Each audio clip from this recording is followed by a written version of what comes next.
No, we should put it in. Okay. Oh wait, everything there.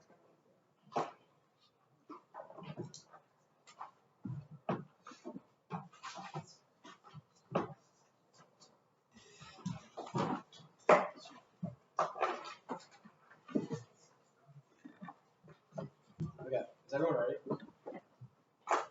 Time starts now. Thomas Wootton affirms, right-to-work laws, or RTW, prevent unions from requiring union membership or the payment of union dues in work contracts. Consequently, this reduction in members and funding destroys union strike capability and prevents advancements in workers' rights. Thus, our first contention is preserving democracy. Right to work uniquely harms America by harming unions, the drivers of voter turnout. Wayne 20 explains, not only do unions amplify voter turnouts through get-out-to-vote programs, but they also psychologically empower workers. Indeed, she elaborates, unions are schools of democracy because they encourage people to develop arguments, problem solve, collectively decision make, and vote on issues and candidates, the very practices needed to be active and effective in electoral politics. These effects spill over, influencing union members, peers, and family. Historically, Delaney finds with all other contributing factors considered, union members are 14% more likely to vote than non-members. And total voter turnout was over 30% higher in districts where unions endorsed candidates than in districts where no candidates were endorsed. Mockler 10 continues, a 1% increase in electoral turnout causes a 0.75% reduction in the Gini point. A mechanism to evaluate inequality as higher voter turnouts means a greater variety of socio-economic situations are considered in policy. By closing the inequality gap, we end generational poverty. Robinson 15 confirms children of union parents earn 16% more than those of non-union parents, even after controlling for race, education, occupation, and health. However, existing right-to-work laws have erased progressive voter turnout by weakening unions. Van Pueblen 20 confirms the decline of unionization has been responsible for 1/4 of total wage inequality growth since the 1980s. Contention 2 is advocacy. Because right-to-work laws allow workers to choose not to pay dues, yet still experience the benefits unions advocate for, union membership declines, reducing union potential. Hogler 4 corroborates, even after controlling for social, political, and labor relations and unionization, right-to-work law states decreased union presence by nearly 9 percentage points. Even worse, the effect is compounding. Indeed, Davinets 15 finds with fewer union members, the ability to conduct strikes is weakened. Additionally, the decrease in viable strikes reduces the labor organization's ability to provide its union members with maximum benefits, spiraling into more members leaving. Indeed, Stelter 19 argues limitations to union power such as right to work have been associated with a 90% decrease in strikes across states. Stronger unions are essential as they advocate for 4 unique benefits to workers. First, with wages. Besides directly advocating for higher wages, Van Pueblen finds the threat of strikes indirectly results in employers preemptively raising wages, both benefiting workers in general.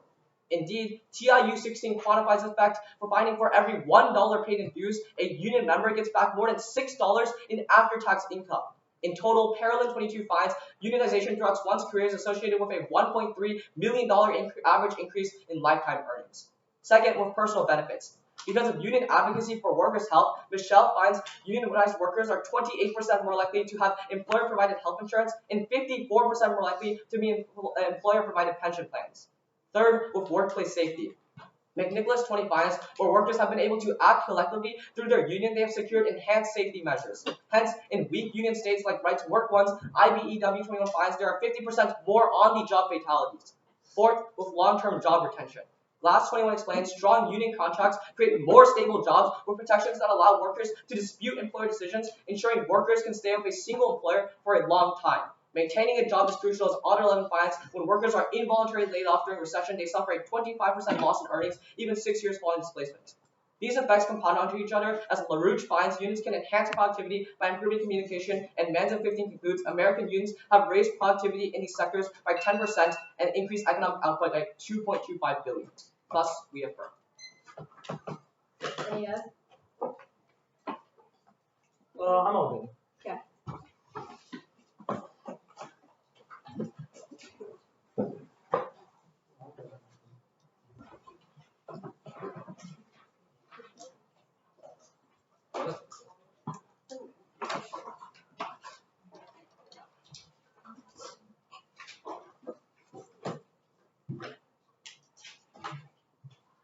Is that ready for my case? Okay. The time starts now.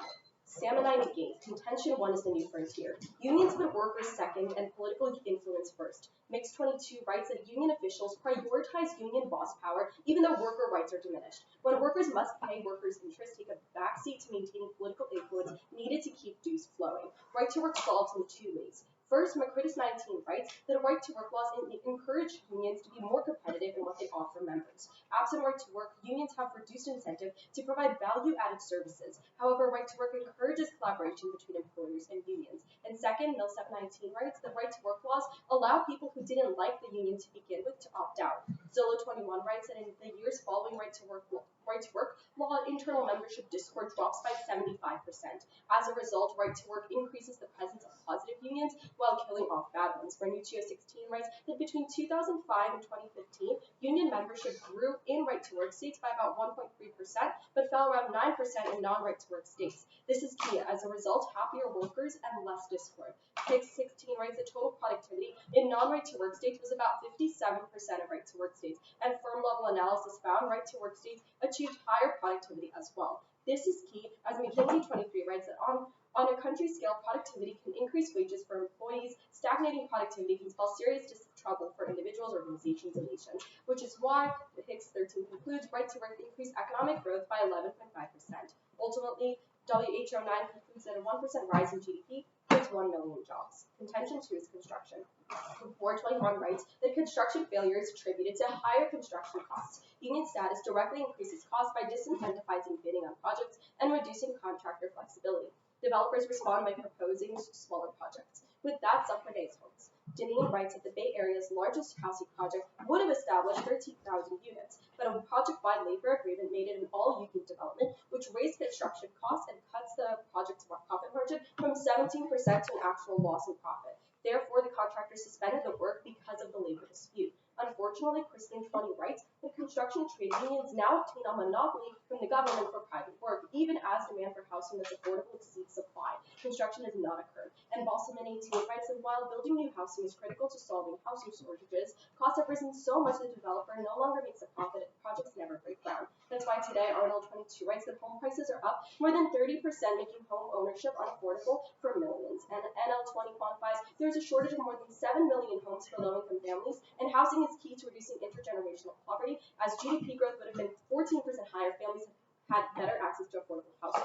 And Hamian 22 writes that any shortage of labor at any point may result in projects being scrapped. Labor strains deprived upgrades to aging infrastructure, but also missed the opportunity to set up increased economic success. With that, contention 3 is innovation. The DOS 22 writes that the U.S. is the most innovative economy in the world, driving global innovation. Yet without right to work, unions harm innovation in 2 ways. The first is cost of equity. Nguyen 22 writes that constraints on firms by unions significantly increase cost of equity as right to work weakens bargaining power of labor unions, and thus financial distress also decreases, which means firms really conduct innovation and increase R&D by 26%. Second is killing entrepreneurs. O'Hanian 11 writes that startups have very low profit margins and increased unionization raises costs, which leads to high failure rates. Small firms don't have specialists to address union bargaining, which is why 20% of unions were at firms with less than 10 workers. Theater 10 writes that due to unionization, new startups are much lower in non-right to work states where entrepreneurial initiative is stifled. Unions deter capital investment. As Austin 21 writes, if unions are able to extract rents from the firm, firms will reduce their capital investment. Unionization reduces R&D, which is key, as Evans 22 writes that 50% of U.S. annual GDP growth is attributed to increases in innovation. And Hanman 15 writes that innovation will save lives, and investing in technology now, we would be able to avert 10 million deaths every single year by 2035. For these reasons, Sam and I are so proud to meet you. Any evidence? Yeah, can I get the evidence, your link evidence on housing? Yeah, link evidence on housing. And then, that's it. Can you tell me when you send it, because my phone's on D&D.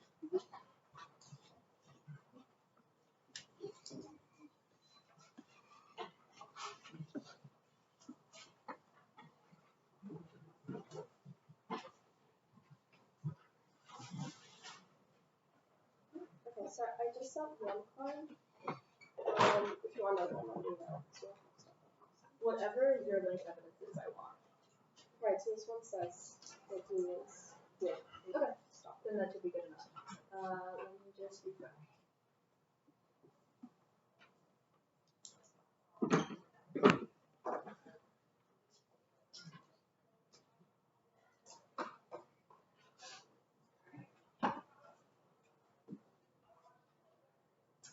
Is it done?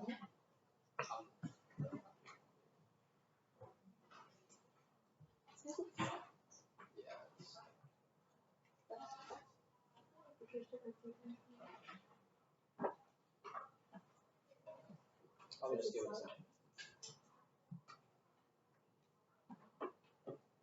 It's done. I think I got it on my phone. I'll read it through there.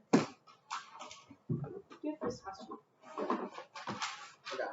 Time starts now. Is your first contention talking about like rewarding unions to become stronger and like more powerful?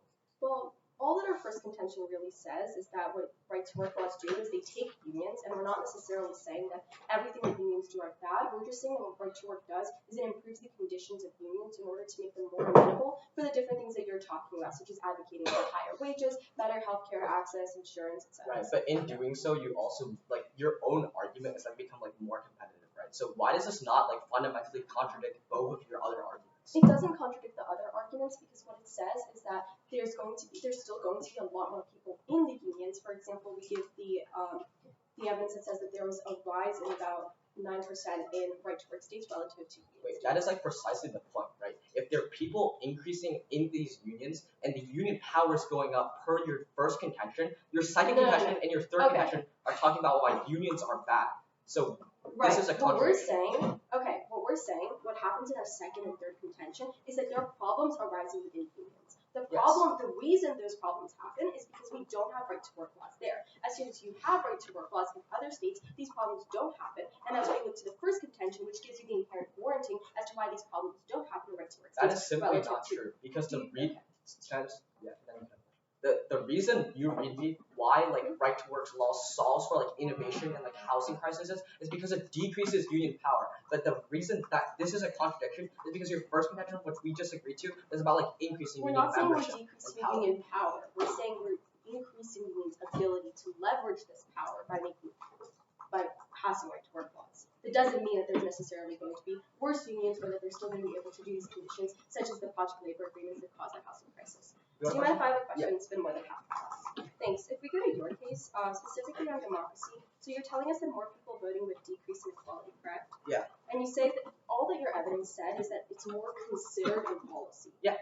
Right. So why or where has this fact that it was considered more in policy negotiations, where has it actually tangibly translated into decreased inequality? I just want to compare. Well, it's like the logical analysis, right? If more people are represented because they go out to no, I get the warranting. I'm just asking for a place or some sort of quantification comparison that way.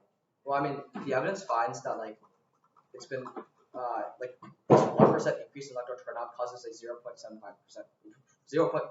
Okay, but again, does this evidence actually account for the differences in the pre-existing conditions in work states relative to union states, or is it just saying that something? No, it's talking about like voter turnout. Can I have a question? There's so 10 seconds. yeah, just a little bit. What is your link on like homes? Like, is it just like union projects? I mean, in 8 seconds, I don't know how I'm going to explain the whole argument. You can go a little over. Okay, so the idea of the construction argument is that unions are increasing the cost because they disincentivize these contractors to bid on projects, which reduces the contractor flexibility, and that's why so many projects don't pass. There's a super quick summary of that because it's really hard. Can I get your terminal F on housing? Terminal F. Okay. Okay. You want to send it?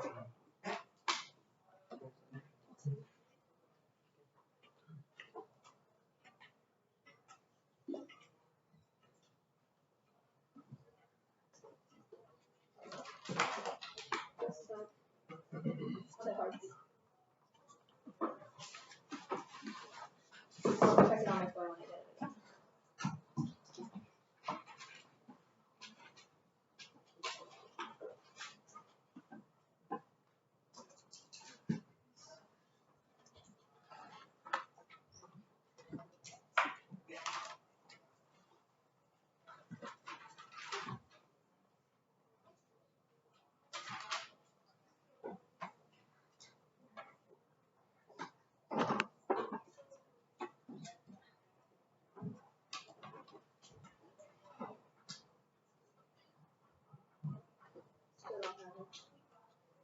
Probably the same thing as last time I said. I mean, I'm checking on my phone this time.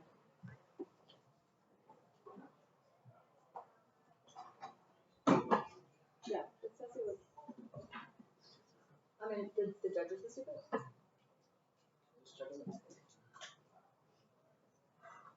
Okay, can you check?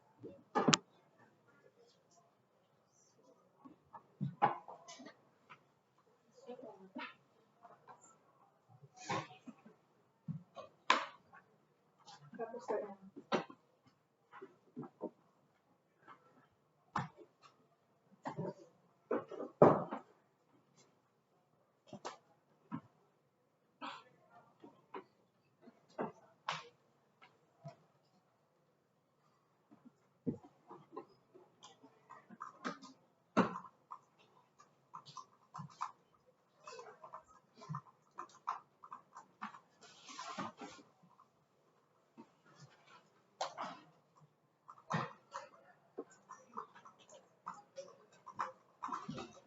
Seconds. It's gonna start off with an observation. Where do I fill the observation? Huh? Where do I fill the observation? Is it my case or your Top of case? our case. Actually, your case. Offense on our side. Sounds good.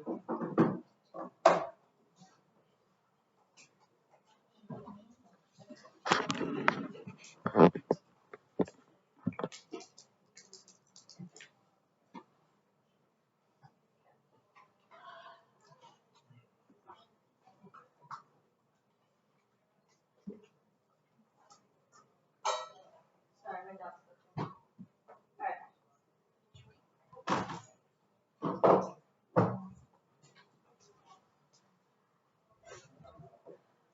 Everyone ready? Let's begin with an observation. PEC 16 explains right-to-work laws were originally created by rural and agricultural elites to unify the South in anti-union efforts that propped up minority advocacy to defend against progressive racial economic policies being passed at the time. That's why TAN 9 furthers the Southern right-to-work referenda has managed to implement racism as a cornerstone of all future Southern economic planning. That's why when Heflin 20 finds that right-to-work laws have been central to policy battles over labor rights for nearly a century, as their political implications have long-lasting consequences that fundamentally alter modern-day markets and labor. That's why Carol 19 credits the current racial wealth gap of $10.14 trillion to the consequence of being decades of racial inequality and discrimination and barriers to wealth accumulation in labor.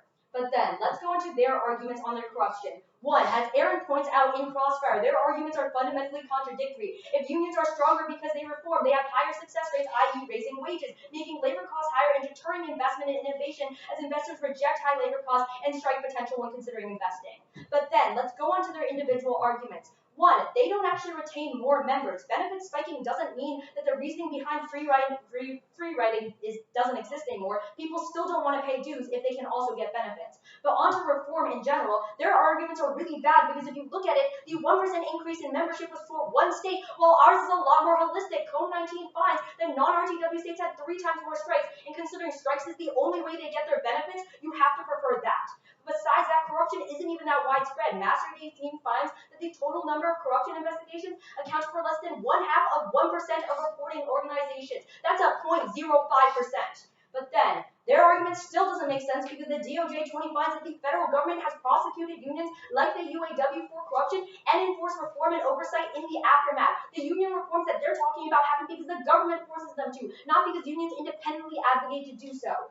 On to housing, a couple of responses. One, all of their evidence is from the perspective of the developer who basically said it's unfeasible to pay their workers more. Obviously, he's going to say that. But second of all, that project didn't even happen, so as long as the topic's talking about the present, their argument hasn't even manifested. But third, cutting into profit margins doesn't mean they actually get their benefit. Well, their whole argument is the fact that people can't actually afford housing right now. But considering we're the only ones that up wages for low-income families, we're the ones that best solve for the housing crisis. But regardless, having more houses doesn't solve for the housing crisis in general. People still can't afford them in general. But then, regardless, the reason why the housing crisis is currently happening isn't because of what they're propagating. It's the fact that we recently went through the pandemic and that jacked up the prices of materials. We had a massive labor shortage. But besides that, we had a large increase in rents and home prices due to rising mortgage interest rates. All their evidence happened regardless of unionization. On to investment. Couple responses. 1. The reason why RTW states tend to generate investment is not because of union strength, it's because of other alternatives. Georgia, for example, has high state credit ratings. Other countries like Florida, other states like Florida have high tourism industries. North Carolina, for example, has the lowest corporate tax rate in the region. If you factor those in, you see there's not actually a net increase in investment. Their side is improving a unique change from unionization. But onto the whole idea of entrepreneurship in general, they basically try to sneak in this idea that small businesses will get generated more. But the problem is, if anything, on their side, they're not actually advocating for it because if you have higher wages, you can engage in entrepreneurship because you have more personal income to spend on startups. Then, onto innovation in general. There are 2 reasons why this is actually an argument you vote for us. 1, innovation can only thrive in secure environments. Considering the workers are the ones that are innovating right now, they need to feel like they are actively protected and have a safety net. That only happens when they have the worker benefits. But 2, Holmes explains that when companies have no competition, they don't have an incentive to innovate because innovation's return rates are inherently risky. That's why Fair and Fine unions act as competition within the company because they raise labor costs. That's why Waldsworth finds that unionized workforces are 6.7% more likely to innovate. On their evidence on saying that they basically generate more small businesses, it's not true. If you call for the evidence, it's blatant misconstruing. Sorry, what evidence on the bottom side was that? Yeah, your evidence on small business is nothing. Can you just tell me which part? I didn't flow card names. Okay, sure. I'm taking prep. Starting now.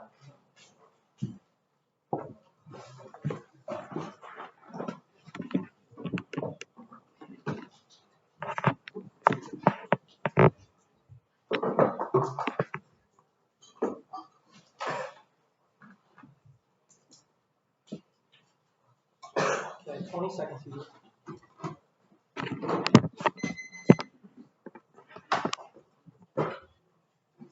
Order is down their rebuttal, then down their case. Everyone ready? Awesome. Everyone's good. Let's have time start now. Starting the overview, the first thing they say is that right-to-work laws are inherently racist. Here is the problem. According to Mercedes, the inequality is actually significantly higher inside of non-right-to-work states now than in right-to-work states now because there's so many other factors that link into it. Also, the second response comes from Hernandez, who writes that right-to-work laws actually increase the chance of being in the top 1% by 2% for minorities specifically. This is key because we argue that even if right-to-work laws were harmful in the past, today they are reformed and significantly better for all the reasons we read in our case. Let's go to our argument specifically. The first thing they say is that our arguments are inherently contradictory. But what we're saying is that as these unions get larger, their power also decreases because instead of putting lobbying first, they put the workers first, which decreases their powers and makes them better and look to the workers first. They also say that free riding exists, but this is empirically untrue because our Illinois Center of Economics evidence finds that actually around the entire nation, we've seen that right-to-work laws have increased the amount of unions. Then, they say that there's a lot of corruption, but our argument is not about corruption. You can prove every one of these responses. We're saying that unions get better, not that they're terrible right now. Finally, on our subpoint B, they say that projects aren't empirically helping. The projects aren't happening right now, but we tell you that that's because of right-to-work laws increasing costs. They also say that wages going up solves back for it, but it solves back for people being able to buy houses. But here's the thing that they miss. What we read to you is that these wages are never going to solve back because there just aren't enough homes for people to buy. And they say these houses aren't affordable, but our link evidence specifically says they're building affordable housing because there is an increase in demand. Then, on innovation, they say that the higher wages are going to cost startups, but no, our evidence finds that unions increase costs so much that the wages you get are not enough, and unions still cut off entrepreneurs. Also, you can group both of the terms they read on the bottom because they say there's a 6% increase in innovation, but our evidence finds that there's a 26% decrease in innovation. At that point, you can probably just say there's a 20% decrease. The terms are have less weight than our weight. Let's go to their case. On their case on the beginning of democracy, the first problem comes from Freeman, who writes that when you account for social and economic factors, there's only a voting difference of around 3%, which means that there isn't any reason to vote for this argument. But then second, Devalzo 14 writes that even if there is some increase in voting, it doesn't matter because it only represents the richest and the people that have the most power inside of the unions, which they have already conceded, actually means that there's more equality in our world because these unions get better. Then, Will 22 writes that even if this is true, unions are currently using a lot of lobbying and bribery to ensure that things, and they aren't actually, they're just superficially democratic. That's key because, again, what we're saying is that when we reduce discourse, they're much better at negotiating and therefore are also much more democratic in their policies. Then, on the impact of this contention, here's the problem. Princeton writes that even if you're able to slightly increase the amount of voting, what ends up happening is that the rich and wealthy still have absolute control over these elections because the poor are not able to have a say and actually change politics. Their vote matters significantly less in this grand scheme of things because of the power of lobbying, which means that they're not actually solving for income inequality. There's also other factors like globalization and industry deregulation, which they can never solve for. On all of these warrants that they read on the bottom, let's start on wages. Oreo 22 writes that actually unions target successful companies, which is why you think that there is a higher amount of wages. But second, he also writes that when you account for the amount of job loss that happens inside these firms, the amount of wages actually decreased by 3%. Because even if there's a wage increase, right to work, these unions just end up firing workers so that they can facilitate an increase in wages. On healthcare, the ACA in 2020 already mandates that 95% of people inside these businesses are covered, making it terminally non-unique. But also, Rock 21 writes that unions are the biggest haters of healthcare because they lobby against things like M4A constantly. Also, according to Mercedes, that the right to work laws have actually had an 11% increase in the amount of healthcare compared to only a 4% increase in unionized states, which is why we blame Turner. On safety, OSHA is probably the reason that all this is happening because it's more prevalent in blue states. But then we would argue that from Hernandez that red states have actually seen way more construction jobs, which is why there is an increase in deaths. And finally, on this last thing about employment, what we tell you is that recessions are the terminal link into why there's unemployment, and McNeil writes that right to work laws are 3 times better at solving that for things like recessions, which is why employment is way better than. And for all these reasons, you're intimidating. Ready for class? We're gonna run prep now.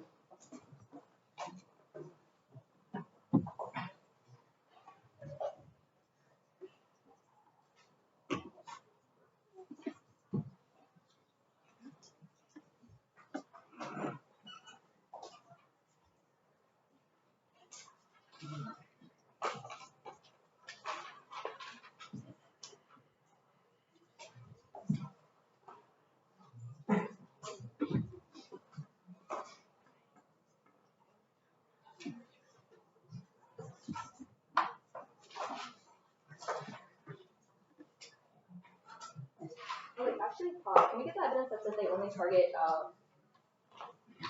successful companies? Sure, Joe. I'll send that right now. Hmm? How much prep is that so far? 41. Give me 1 second.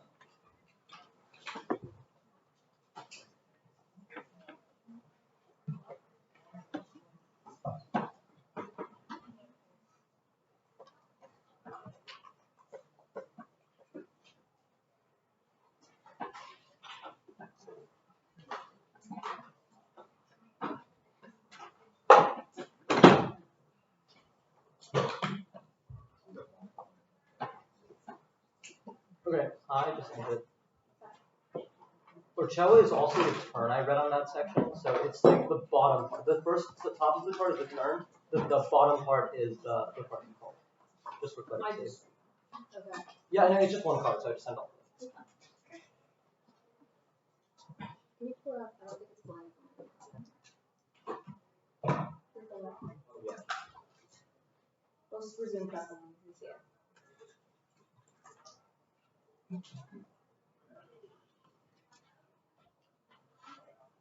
Okay, perfect. Resume prep now. Oh. Resume prep now.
She was ready.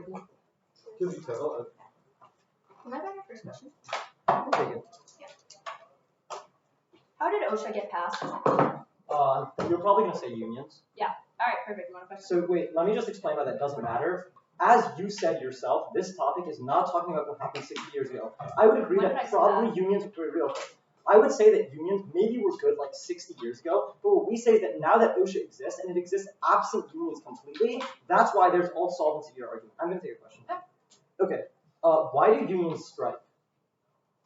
Because they want to advocate for better work benefits. I'll take that. Wait, no, just to So- clarify, wait. Before they strike, do they negotiate or do they just automatically strike? It can happen in a series of ways. Negotiations can happen. Well, I would argue they Strike always can happen. negotiate and then they strike when negotiations fail, right? Not necessarily. They can just essentially just the strike potential in itself does preemptively raise wages. That's the link you fail to ignore. Just the fact that a union I do exists. fail to ignore it because I responded to it. Right? Yeah, So the fact is, when a union exists, there's always the potential for them to strike. So they don't want that to occur in the first place, so they preemptively raise wages. You never respond to that on our side. I'll take back my question now. Sure. It doesn't, so as long as we're considering the present, as long as we show that our right to work laws in the past still influence the present, why do we not garner independent office? Hold on. Right to work laws today impact the past? Right to work laws implemented in the past impact us today. Right, but they don't impact us the same way today as they did 60 years ago. All Sure, of the warrants that we all of the warrants that we read are reasons why right to work laws in the present are really like good or bad. Like you're saying they're whatever, we're saying they're whatever. The point is that we're not talking about if like unions were good 60 years ago. That's just not what the resolution is. I'm gonna take a question. Let's talk about. Okay, no, I got it. Let's talk about democracy. So, you say that there's like, if there's a 1% increase in the amount of voter turnout, there's like a 4% decrease in inequality. Why is the U.S. so? 0.75. Right. So if unions were so much bigger in the past, why was inequality also higher in the past? Okay, so that's not true. As we've seen an increase in votership, we've always seen it correlated to a decrease in inequality in the inequality gap. Like. So are you saying that right now we have the highest inequality if you compare it to like 60 years ago? Sorry, repeat that? You're saying that right now we're more unequal than we were 60 years ago? No, I'm not necessarily saying that. I'm just saying that Yeah, when there was less votership, we also saw a correlation with more inequality. I'm going to take a question now. Not with unions. Yeah, you can take a question. Okay, yeah. So let's talk about this, right? Yeah. You tell me that just because I have the right to work, it actually means that the rich and wealthy actually still get more benefits. Why? Wait, what? Just because you have... tell me. Oh, the You tell Princeton me. stuff? Yeah. So the Princeton stuff says because the rich are always going to lobby, they're always going to have way more power than like the poor inside these elections. So even if you... Wait, real quick. So even if... there's like 3 seconds, I'm just going to finish. Even if you increase the amount of like voter turnout in the like people that are like disenfranchised by 1 or 2%, that's not actually going to change anything. Okay, sure. Alright, we still have 36 seconds of time. Wait, no? No, we have 57. Starts now.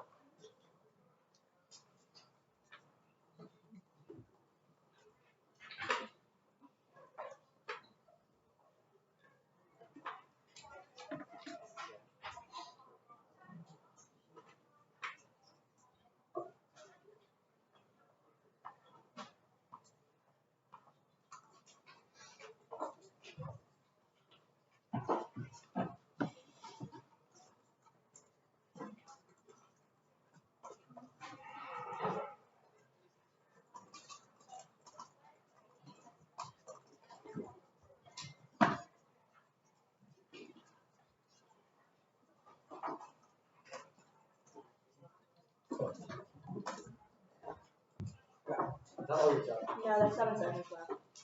Okay.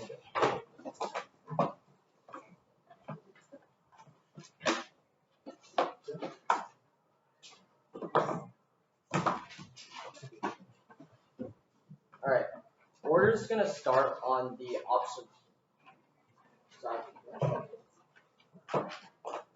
So the order's gonna start on the observation that Ruth leaves, and that's gonna hit their narrative and go to ours.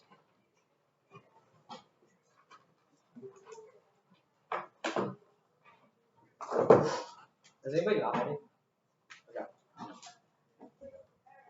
Time starts Now, we're going for the racism argument. What the Peck evidence finds is that right-to-work laws are a symbol of anti-union Southern coalitions led by elites in the racial economic order.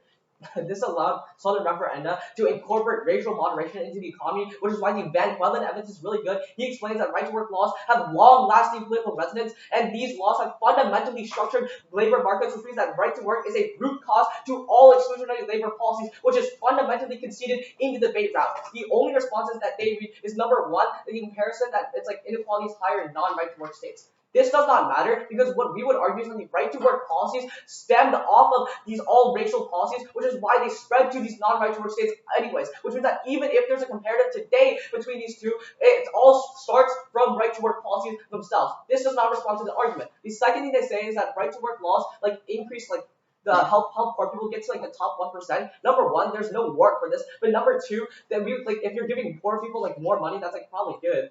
I don't understand the purpose of this response. Then they say that they're reformed and better. This does not matter if right-to-work laws themselves were reformed and better, because they have fully conceded the Tandy evidence, which says that the policies stemming off of the passage of right-to-work laws in these southern states are all racially discriminatory in the labor market, which is why there's a $10.14 trillion racial wealth gap because of right-to-work laws. You cannot vote for a policy which is fundamentally racist and has fundamental problems in the labor discrimination. Let's go to their narrative. They say that they put workers first, but that's not true. Because what happens when they actually reform is that we argue that there's a free rider problem when people know they can get the benefits while being in the union. What does this mean? You prefer the actor incentive of the union itself. When it sees that people don't want to join the union because they can get the benefits either way, it's not going to put more money to increasing benefits. Rather, it's going to put more money to corporate propaganda that increases union popularity. What does this mean? It means that benefits don't actually go up. It's an indict on all their evidence because it just says that unions put more money to making themselves look good. They don't win their case for a couple of reasons. First, they just say that their argument is about corruption, but if there's not a problem, then why are we fixing it? But second of all, we would argue that they don't just put more money to funding, and also their entire argument is an inherent contradiction. If unions are going up per their first contention, they cannot win their second and third, which means you have to pick one to vote on. They can't go for all three. On housing, all their evidence is from the perspective of the developer, which means that it's all corporate rhetoric. What does this mean?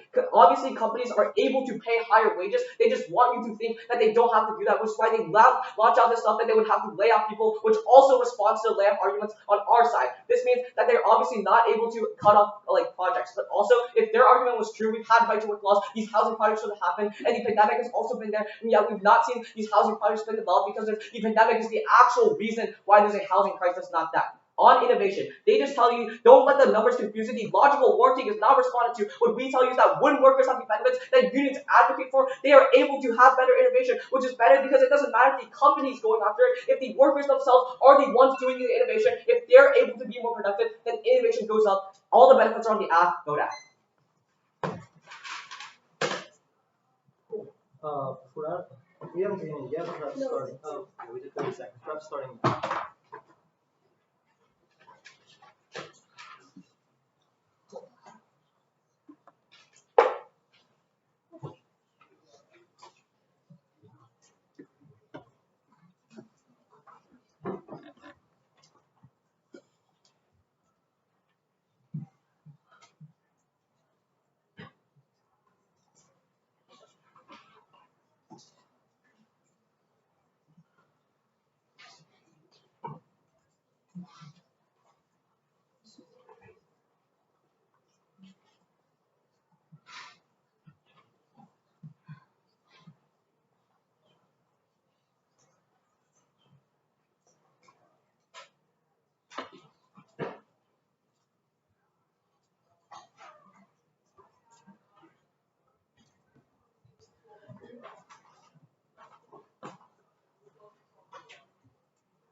That's not all of them.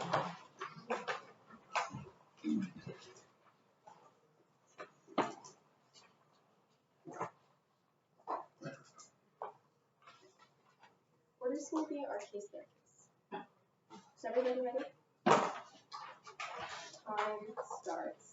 Now, they tried to tell you that there's a contradiction in our case. Realize that there is no contradiction because all we're saying is that we're decreasing the union's ability to lobby, and that's what prevents the problems in our second contention and third contention. Instead, what happens is that they start prioritizing workers, which means that we're able to link into all the benefits from the first contention. Let's talk about that first contention. Unions prioritize union bosses over workers in their world, which reduces worker rights. Right to work, however, solves because unions start competing for support, which means that they require conditions supporting workers' interests better. Second, right to work allows workers to opt out of unions, which means that the only workers that remain are the ones who actually support the union, which reduces internal tension by 75%. Realize that this evidence was completely conceded in every single speech, which means they agree that as soon as you vote for us and pass right to work laws, that means that tensions within unions decrease, which means that they're able to bargain way better for increased wages, increased healthcare, everything else that they say, which means that we have the only link into their solvency and the only link into actually creating tangible benefits. But realize this also links into the fact that right to work states have 60% higher productivity, increasing economic growth by 12%. That's really important because a 1% rise in GDP creates 1 million jobs. But even more importantly, just the fact that this argument responds to everything that they say means that we also get to take all of their offense. The only response they read in summary, which is the only one you can even try to evaluate, is that they say that free riders exist.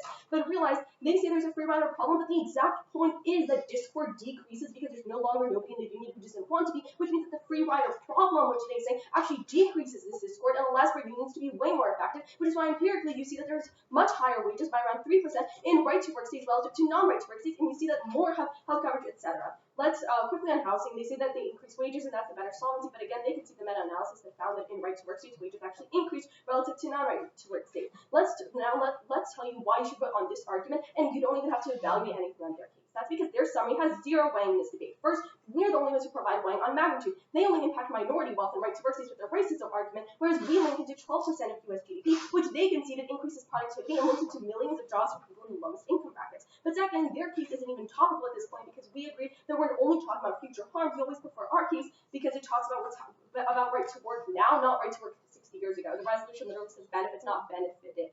Let's talk about their case if you still want to evaluate it, but it would be really hard. First is that they concede that this round is about the future, not about the past harms or benefits of the union. Their entire overview says that right to work in the past created inequality, but that doesn't matter because we read evidence from our second turn that says that today right to work laws are helping the poor and minorities reach the top 1%, and they're 2% more successful in these states. They also concede that because there were hundreds of Jim Crow laws before right to work, there's more inequality in non-right to work states than right to work states. They said the policy spilled over without a single warrant. We are reading actual evidence that tells you why there's no solvency. But lastly, extended recessions turn from C2, which was completely conceded. It tells you that since minorities are more impacted by economic devastation, they concede that right to work decreases the amount of recession by 3 times, which means you prefer this because it's the best link into well-being. It's not just about money, but about healthcare, etc., which means that these benefits get so much better in a neg world. Please begin thinking. Ready for grant. Yeah. Why are the people who like dislike unions the only ones who leave? Well, because if you like a union, you're not going to leave. Okay, so the warranty that we give you is that people if people like the unions for the benefits, but the warranty that we read is that they're able to access these benefits without being in the union, which is why there is a free rider problem. Right, so here's why you prefer out. So what we're telling you is that your evidence is saying that this is probably how it works. Our evidence is saying that when we actually look at right to work law states, they haven't seen this decrease in unionization rates. They've actually seen a slight increase. Now, we read you the counter warrant to what you're saying, which is that, yes, maybe they can do this, but you say all these things like, oh, people like to have the ability to strike. At the end of the day, people want to be a member of the union so they can do things like be part of the meetings, be part of union strikes. There's a lot of other incentives to be part of the union in the app world, and that's why we say there are in the neg world, which is what the link. This does not respond to the analysis summary, which is that because the actor incentive of the union matters the most, when they see that there is like these people leaving, they don't want to actually advocate for the benefits because they know no matter what they do, these people will not join back because they're able to actually. No. Which is why they put more money to marketing. Okay, so what you said is actually really important. You just said that when people leave, they are not going to spend money on people because they know they're never coming back. It is literally the exact opposite of that. If people are leaving, you can look at this from like a business standpoint. What a union is going to do is it's always going to want to re-attract those members. No union just wants to die and just like sit there and take it. Obviously, every union wants those members to come back, wants membership to come back, doesn't want to die because of the free rider problem, which is why they increase like support empirically, historically proven in these countries. I'm gonna take a That makes a question. lot of sense, Sam. Here's the problem with your argument. Do you mind if I do a question now? Because it's been a minute now. I mean, yeah, go for it. I'll take the question. Okay, thanks so much. Let's talk a little bit about this overview. So, Sure. So at the point where we've agreed that this is a future-looking topic, I'm a little confused as to why you're saying we should talk about right to work, like their impact 60 years ago on today. Yeah, so here's what happens. What we tell you is because right to work laws had historical racist origins years ago, as long as we are able to prove that the present is shaped by the past impacts, we still have independent offense. No. To clarify, the topic isn't saying if right to work laws in the past have created, like in the current world, there are harms. It's saying that if right to work laws in the current world are creating harms. So your burden is not to prove that 60 years ago they were bad and today that created an impact. Your burden is to prove that today they are bad, causing it. Because they remain, okay, so here's the problem is, you never respond to the Tandy evidence, which means that it's 100% conceded in the premise of the round. It explicitly says that every single modern-day racial economic policy promoted in the South uses the RTW as a historical precedent. Okay. Which means that, let me finish, right? Go ahead. Which means that there would be no racism implemented into economic policy in the South absent RTW law implementation. That's crossfire. We have 6 seconds, but sure. Okay. I don't have, oh, I actually have 7 seconds now. 10 6 now.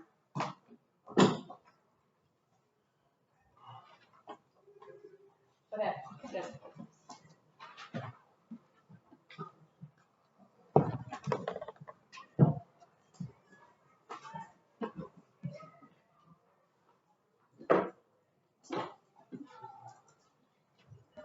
Everyone ready?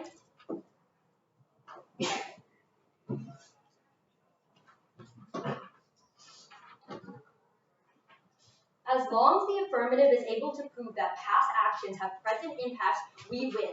Let's go through the narrative. What we've empirically told you is right to work laws were created as an agenda for the Southern racist agricultural elites. In that instance, what we tell you is they were able to use this as a launch pad for all future economic policy that was meant to segregate the workplace so they could push down inequality and make it so that Black workers have less advocacy. This is really important because what it counts for is the $10.14 trillion wage gap that exists today because of right to work laws. Now, they tell you a couple reasons why to prefer their impact over ours, but they're really bad reasons. One, they say that I have a bigger impact, but $10.14 trillion is a pretty big impact. But then second of all, their argument that you should always prefer the majority over the minority is quite literally the reason why racism exists today. It's the idea that you always prioritize the majority at the risk of the subjugation of the minority. You shouldn't do that as an obligation to a judge.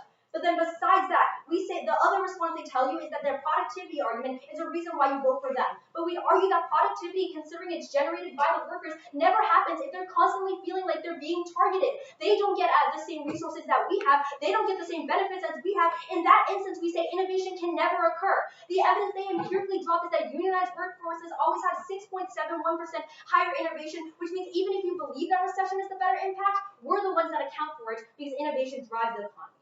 But finally, the other reason why you prefer us is the fact that recessions always bounce back. We enter one every 5 years, but their evidence doesn't talk about the fact that inequality stagnates permanently. The moment you enter people into generational poverty, it has lifelong consequences that their side never accounts for. So if anything, we're the best solvency into this. But finally, they're going to try to blow up this response about how Jim Crow laws are the real reason why. But once again, they don't respond to the fact that Jim Crow laws were basically abolished. But because right to work laws stay in modern day policy, we still see the impacts of the affirmative. You have an obligation to vote for those that are hurt the most, and that's what you would be doing by voting for sorry, Not yet.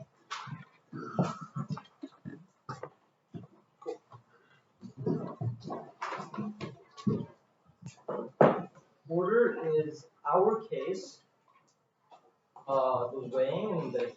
Is everyone ready? Awesome. Everyone's good.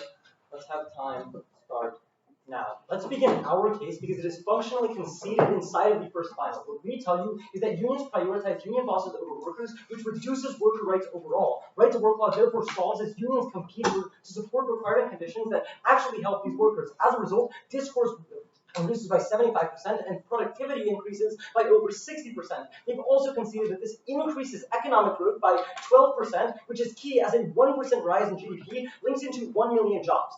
The one response to this is them saying that it's kind of racist for us to say that we should put the majority first over the minority. Here's the problem. We're not saying you should do that. Our words are that when you increase the economy by 12%, the rising tide lifts all boats, and at the end of the day, we link it to both their impact and our impact. They have conceded that when you look at the economy, it is the people that they say they're linking into that are most impacted by the devastation on the economy, which is why when we have the best link to the GDP and the best link into growth, we are always winning this round functionally.